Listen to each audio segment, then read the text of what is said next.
내가 되고자 하는 존재는 어떤 모습일까? 우선 우리에게는 자기 자신을 돌볼 최소한의 도덕적 의무가 있다는 점에 동의해보자. 당신이 단지 이기적인 차원에서 자신을 돌보는 데 관심이 있다면 다음과 같은 질문을 던질 수 있다. 돌본다는 건 무엇을 의미하는가? 당신은 어느 자신을 돌보고 있는가? 우리가 그저 순수한 이기심, 때묻지 않은 자기중심주의를 이야기하는 거라면 답은 간단해진다. 그건 당신이 원하는 대로 뭐든 할 수 있고 다른 누군가를 신경 쓸 필요가 전혀 없음을 의미한다. 하지만 그때 마음 한켠에서 반대하는 목소리가 들린다. 잠깐만, 그건 문제가 있어. 왜 그럴까? 다시 한번 생각해보자. 당신은 어떤 자신을 돌보고 있는가? 지금 이 순간 구체적으로 존재하는 당신인가? 그렇다면 다음번에는 어떨까? 아침 해가 떠오르듯 미래는 어김없이 다가온다. 그러니 미래를 대비하는 것이 가장 현명한 일이다. 나중을 희생하고 지금을 극대화할 때는 어떤 위험이 있는가?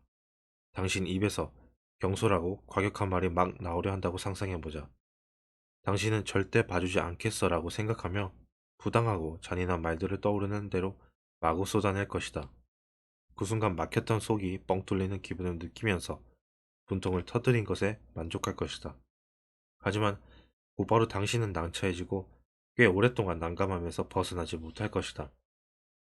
당신은 비록 이기적으로 하고 싶은 대로 하긴 했지만 그 행동이 자신에게 가장 도움이 되지는 않았다. 그러니 정상적인 사람이라면 그 누구도 사랑하는 아들에게 딸이래 이렇게 말하지 않을 것이다.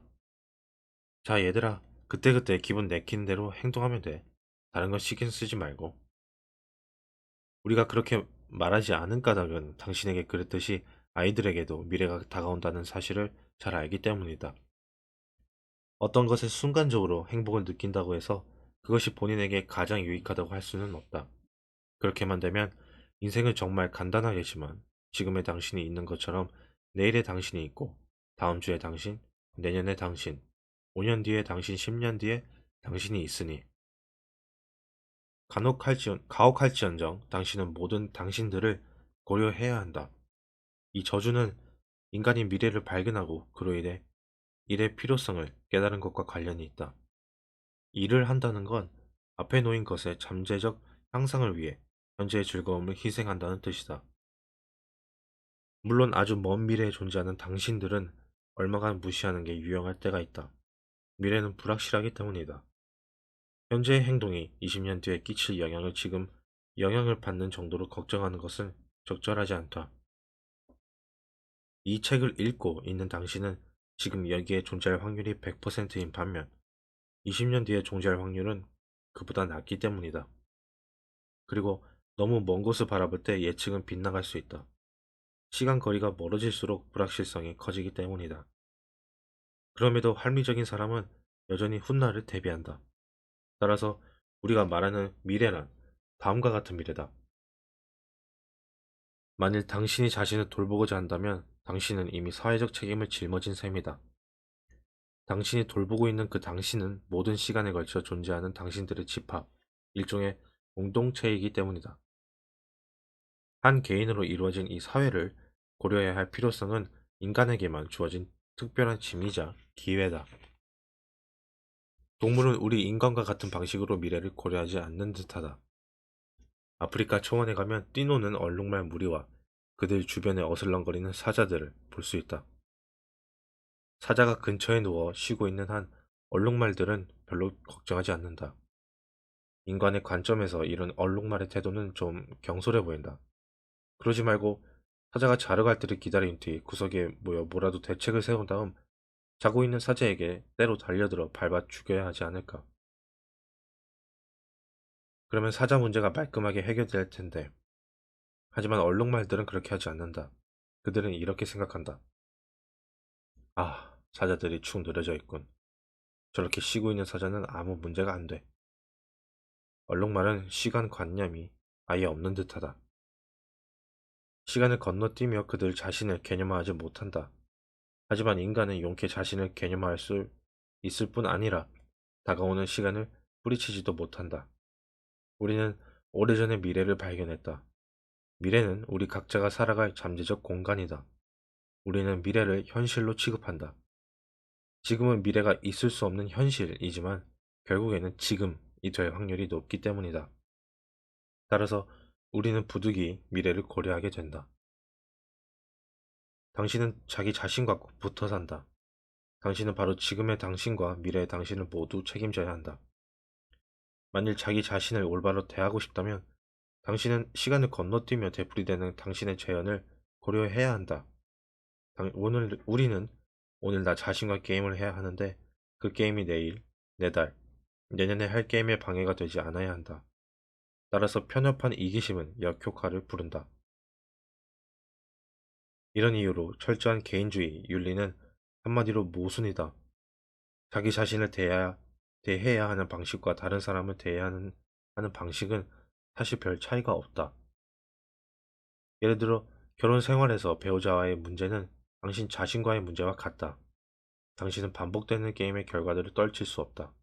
당신은 지금 이 순간에도 전처럼 진절이 나고 경솔한 방식으로 배우자를 대할 수 있지만 내일, 다음 달, 10년 후에도 또는 그녀와 함께 눈을 뜰 것이다. 다른 시간대에 되풀이될 때 효과가 없는 방식으로 배우자를 대한다면 당신은 퇴행성 게임을 하는 것이며 그로 인해 두 사람 모두 큰 고통을 겪을 것이다. 이 문제는 미래의 당신과 화해하지 못하는 문제와 내용이 다르지 않다. 결론이 같기 때문이다.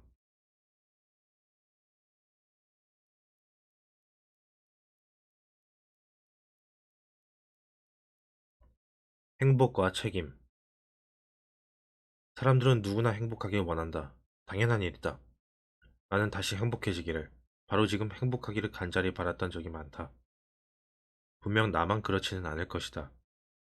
하지만 우리가 행복을 추구해야 한다고 믿지는 않는다. 행복을 추구하는 즉시 반복의 문제에 빠진다. 행복은 바로 지금의 것이기 때문이다. 긍정적인 감정을 강하게 느끼는 상황에 놓이면 사람들은 현재에 초점을 맞추고 충동적으로 변한다. 해 떴을 때 건초를 말려라 라는 속담도 있지 않은가. 하지만 지금은 결코 모든 것이 아니며 불행하게도 우리는 힘 닿는 데까지 모든 걸 고려해야 한다. 결론적으로 여러 시간대에 우리의 삶을 최적으로 이끌어주는 것이 행복일 것 같지는 않다. 그렇다고 해서 행복이 바람직하다는 걸 부인하는 게 아니다. 행복이 찾아오면 감사한 마음으로 두 팔 벌려 환영하라. 행복이 아니라면 무엇이 더 세련된 대안이 될 수 있을까? 책임을 지고 사는 것이라고 상상해보자. 그러면 미래를 바로잡을 수 있다. 또한 책임을 올바로 실천하기 위해 더 높은 선에 따라 믿음직하고 정직하고 품위 있게 행동한다고 상상해보자. 더 높은 선은 앞서 이야기했듯이 여러 시간대에 걸쳐 존재하는 당신과 주변 사람들의 역할을 동시에 최적화하는 것이다. 그것이 최고선이다. 당신이 최고선에 부합하는 삶을 목표로 삼고 그것을 말로 분명하게 표현한다면 당신의 내면에서는 어떤 심리적 변화가 일어날까? 첫째, 사람들이 느끼는 긍정적인 감정 대부분은 어떤 것을 달성해서 생기는 게 아니라는 점을 주목하자. 배가 고플 때 밥을 든든히 먹으면 단순한 즐거움을 느낀다. 어렵고 가치 있는 어떤 일을 성취하면 그보다 더 복잡하지만 비슷한 만족감이 든다. 예를 들어 당신이 고등학교를 졸업한다고 상상해보자. 졸업식은 그 사건을 기념하는 일종의 축하 행사다. 하지만 다음날 축하는 끝나고 당신은 곧바로 새로운 문제들에 직면할 것이다. 당신은 이제 고등학교의 최고참이 아니라 노동시장의 최하층이거나 새로운 고등교육기관의 신입생이다. 당신은 시시포스와 똑같은 처지다. 사투를 벌이며 바위를 산봉우리까지 밀어 올렸는데 겨우 산기슭이다. 어떤 일을 달성하면 대부분 즉각적인 변화가 일어난다. 충동적인 쾌락처럼 달성도 긍정적인 감정을 낳는다. 하지만 쾌락처럼 달성도 믿음직하지 않다. 따라서 다음과 같은 질문이 고개를 든다. 정말로 믿음직스럽고 긍정적인 감정은 어디서 올까? 바로 가치 있는 목표를 추구할 때다. 당신에게 어떤 목표가 있다고 상상해보자. 당신은 그 목표를 달성하기 위해 전략을 세워 실행하고 그 결과를 관찰한다. 바로 여기서 가장 믿음직스럽고 긍정적인 감정이 나온다. 이것을 가장 잘 해내는 태도와 행동이 적자생존 경쟁에서 살아남아 다른 모든 태도와 행동을 압도한다고 상상해보자. 이 일은 심리적으로나 사회적으로 동시에 일어날 것이다. 즉, 한 개인의 생애에서뿐 아니라 수백 년에 걸쳐 사람들이 교류하고 대화하며 어떤 존재 양식이 최우선인가를 결정하는 동안에도 일어날 것이다. 이것은 결정적으로 중요한 진실을 시사한다. 책임이 없으면 행복은 없다. 가치가 있으며 다른 사람이 그 가치를 인정해주는 목표가 없으면 긍정적인 감정은 없다. 어떤 사람은 이렇게 반박할지 모른다. 하지만 도대체 무엇이 가치 있는 목표인가? 당신이 즐겁지만 단기적이고 사소한 뭔가를 추구하고 있다고 가정해보자. 당신의 현명한 부분은 미래의 당신과 다른 사람들에게 가장 유익할 수 있는 목표와 그 단기적인 추구를 서로 비교할 것이다. 어쩌면 당신은 그 비교를 통해 깨달은 지혜를 무시하고 싶을지 모른다. 다시 말해, 책임을 질 마음은 없고 순간적이고 충동적인 쾌락에만 집중하고 싶을지 모른다. 하지만 그런 회피가 성공하리라 믿는다면 당신은 존재의 깊은 차원에서 스스로를 속이는 셈이다. 당신의 현명하고 오래된 부분, 당신의 생존을 진지하게 걱정하는 그 부분은 쉽게 속거나 밀려나지 않는다. 그럼에도 어찌 됐든 사소한 목표를 정하고 거기에 도달하기 위해 얄팍한 전략을 세웠다면 당신은 별로 만족스럽지 않을 것이다. 실제로 당신에게 그 일은 별로 중요하지 않기 때문에 당신의 관심이 충분히 우러나오지 않을 것이다. 게다가 마땅히 추구해야 할 목표를 추구하지 않는다는 사실이 당신에게 죄책감과 부끄러움, 초라함을 한꺼번에 안겨줄 것이다. 이 전략은 유용하지 않다. 나는 해야 할 일을 하나도 하고 있지 않은 사람이 만족감을 느끼는 경우를 본 적이 없다. 우리는 시간을 인식하는 동물, 즉 반복적인 게임을 불가피하게 끊임없이 하고 있음을 아는 동물이다. 미래를 아무리 무시하려 해도 소용이 없다.